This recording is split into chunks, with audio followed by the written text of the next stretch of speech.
मेरे बेटा जब हमें मौका मिलेगा तो हम इससे बहुत अच्छा शासन देंगे कांग्रेस से, और हम गरीबी हटाएंगे, एक नया भारत बनाएंगे, जन जन के भीतर सुप्त विवेकानंद जगाएंगे और देश को दुनिया का सबसे खूबसूरत लोकतांत्रिक देश बनाएंगे। भाई मोहन भागवत जी, अगर मेरी बात सुनते हो, आप ऐसा देश बनाना चाहते हो? 80 करोड़ लोगों को आपने मोदी जी के 6 झोले के साथ उनको राशन देना शुरू कर दिया। अब मैं आपसे एक बात पूछना चाहता हूँ जी, 2 पक्ष में आपके सामने रखना चाहता हूँ व्यवहारिक जी। एक तो ये कि मैं आपको खाना खिला दूँ बाबा के ढाबा पे, फिर कल आप मोहताज होगे, कल किसी और को खोजोगे, और एक मैं आपको अपने पैरों पे खड़ा कर दूं और आप अपने पुरुषार्थ से इतना धन कमाने लग जाओगे किसी और का आप व्यवस्था कर सको, तो दोनों में अच्छी स्थिति क्या?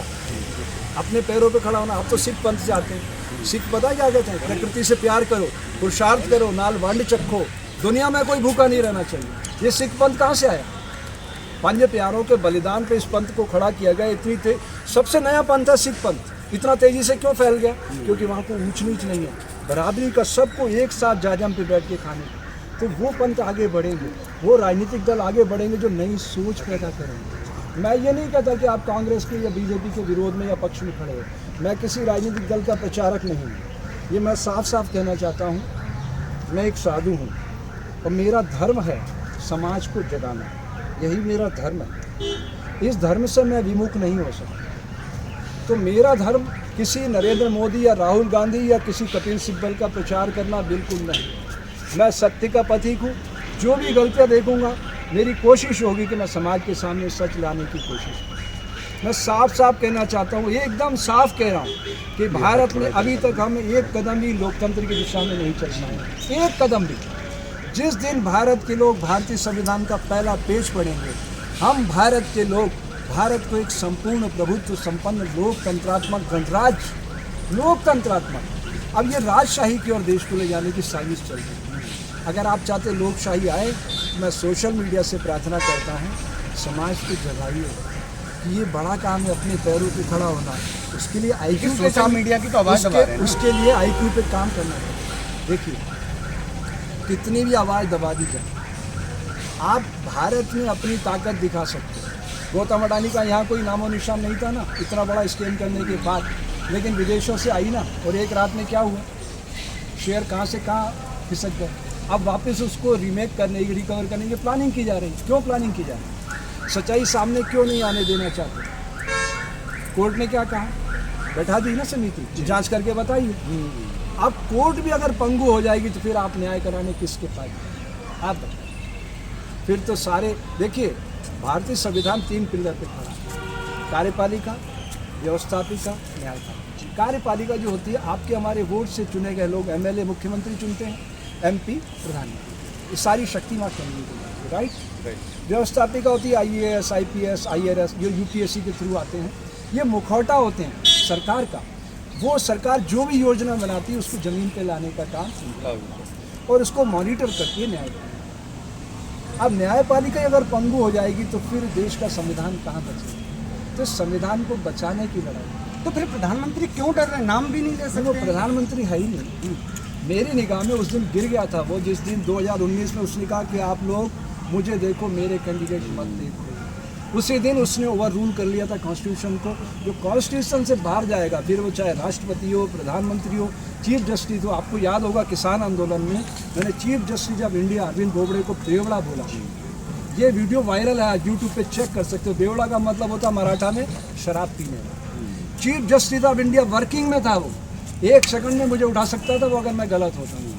क्योंकि किसान आंदोलन के दौरान, आप लोगों को याद नहीं है, मैं फिर देश की जनता को याद दिलाना चाहता हूँ, इसी सरकार ने, जिसे आप सरकार कहते हैं, इसी नाग कंपनी ने सदन के अंदर बहुमत से पास प्रस्ताव किया था कानून, कृषि कानून का, कि एसडीएम और डीसी के अलावा किसान कोर्ट में नहीं जा सकते।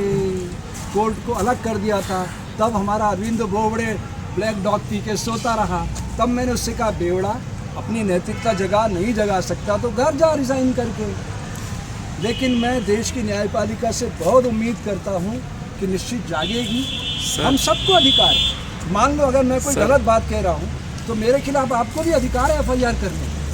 लेकिन अगर कोई काम उस सिस्टम पे बैठा हुआ आदमी गलत कर रहा है तो उसको भी अधिकार, आपको भी अधिकार है उसके खिलाफ कार्रवाई। बदलाव कैसे?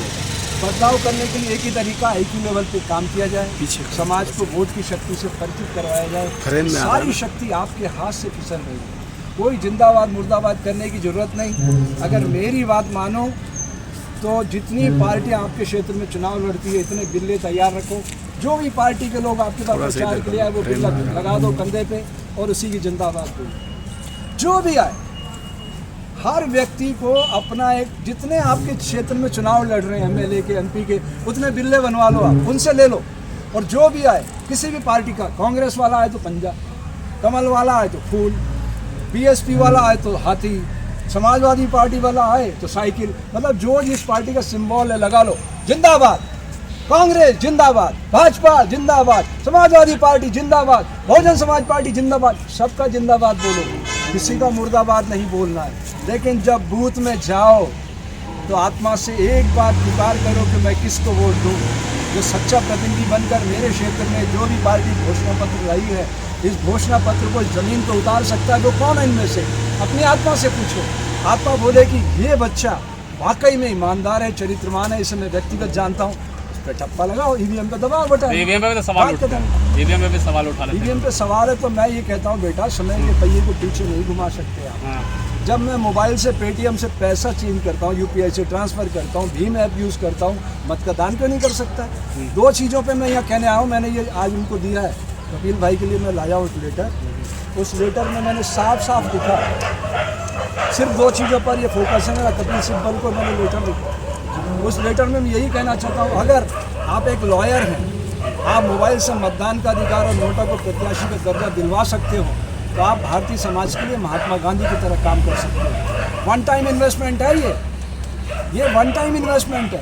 एक बार अगर हमने देश के प्रत्येक नागरिक को स्मार्टफोन दे दिया, कितने का आता है स्मार्टफोन? 5,000 रुपये का मिल जाता है ना, मिल जाता है। अगर आई बॉल से हम कनेक्ट कर दें इसको कि तेरी आँख जिसको देखेगी उसी को वोट जाएगा 10 सेकंड तक।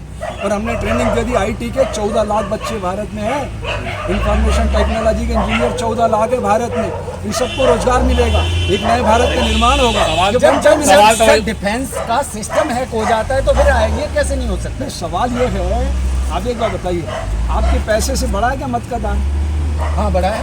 मत का दान पैसे से बड़ा है? हाँ बड़ा है। पैसा तो आप परिश्रम से कमाते हैं भाई। मत से हम का चीजें दान दे सकते हैं। नहीं, ये आप भ्रम में हो। अभी इतना मत का दान करना लोग सीखे ही नहीं है। पिछले 2019 में कितने % मतदान हुआ बताइए? कितने % मतदान था? पता ही नहीं आप लोगों को। मैं बता, आप थोड़ी सी मेहनत करो ना। 37.36% मतदान भाजपा के पक्ष में था 2019 में। 62.64% मतदान विपक्ष में था। विपक्ष बटा हुआ था। ये सब बटे हुए, तो बीजेपी को चिंता क्या है? वो तो कुछ भी करेंगे, उनको पता हम जीतेंगे। ये बटा हुआ समाज है। तो बटे हुए समाज को एक प्लेटफॉर्म पे लाना, क्योंकि इस समय लोकतंत्र को जीवित करना, जीवंत करना है, तो सबको मिलकर एक साथ खाना पड़ेगा। पहली लड़ाई तो ये है। उससे फिर उनको एक डर लगेगा कि अब हार सकते हैं। और बिना डर के, बिना भय के अच्छे लोकतंत्र का निर्माण नहीं होगा। लिख लीजिए।